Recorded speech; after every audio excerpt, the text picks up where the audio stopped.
शीमा और आदित्य की डरावनी रात। शीमा और आदित्य की शादी को कुछ ही महीने हुए थे।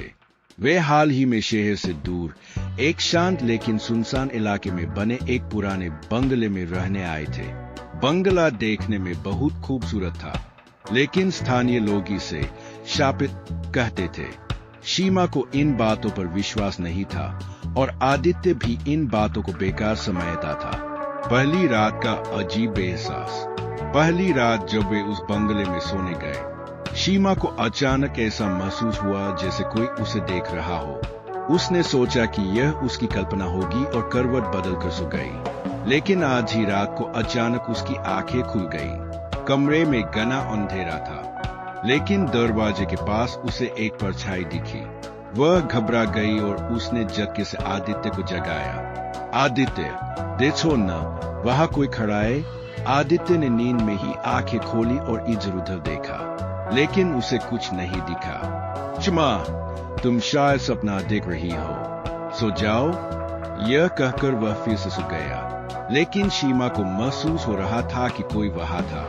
अजीब घटनाओं की शुरुआत। अगले दिन शीमा ने घर की सफाई शुरू की। सफाई के दौरान उसे एक पुराना डायरी मिली, जिसमें किसी रंजना नाम की लड़की का नाम लिखा था। डायरी के पन्ने पीले और जले हुए थे, लेकिन जो कुछ पढ़ने लायक था वह डरावना था। मुझे इस घर में कैद कर दिया गया है। मेरी चीखें कोई नहीं सुन सकता। हमेशा शीमा के हाथ ठंडे पड़ गए।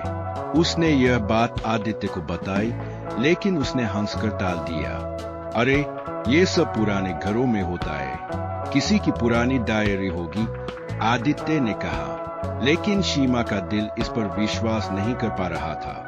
रात का आतंक उस रात शीमा को फिर से अजीब आवाजें सुनाई दी, जैसे कोई उसके कानों में फुसफुसा रहा हो। भाग जाओ, यहाँ से भाग जाओ। शीमा कांप उठी। उसने देखा कि कमरे का दरवाजा अपने आप खुल रहा था और सामने एक औरत खड़ी थी, सफेद साड़ी में, बिखरे हुए बाल, गहरी काली आंखें। शीमा ने चीखने की कोशिश की, लेकिन उसकी आवाज गले में ही घुट गई। अचानक आदित्य जाग गया। सीमाए, क्या हुआ? शीमा ने कांपते हुए दरवाजे की ओर इशारा किया, लेकिन वहां कोई नहीं था। मुझे नहीं लगता कि यह जगह हमारे लिए सही है, शीमा ने कहा। आदित्य अब भी इसे उसकी कल्पना मान रहा था। अंतिम रात। अगली रात आदित्य भी डर के साए में आ गया। आधी रात को उसे लगा कि कोई उसके पैरों को खींच रहा है। उसने आंखें खोली तो देखा कि वही सफेद साड़ी वाली औरत बिस्तर के पास खड़ी थी। यह घर तुम्हारा नहीं है, चले जाओ। आदित्य के शरीर से पसीना छूटने लगा।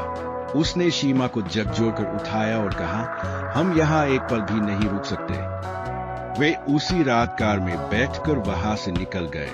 जब उन्होंने पलटकर बंगले की ओर देखा, तो वह औरत बालकनी पर खड़ी थी और उसकी भयावह हंसी उनकी रूह कंपा रही थी। उस बंगले का राज। अगले दिन आदित्य ने उस इलाके के एक बुजुर्ग से इस बंगले के बारे में पूछा। उन्होंने बताया कि कई साल पहले वहां रंजना नाम की एक लड़की रहती थी, जिसे उसके पति ने मारकर घर में दफना दिया था। तब से उसकी आत्मा वहां भटक रही थी और कोई भी उस घर में ज्यादा दिन नहीं टिक पाता था। शीमा और आदित्य ने राहत की सांस ली कि वे सही समय पर उस बंगले को छोड़कर चले गए।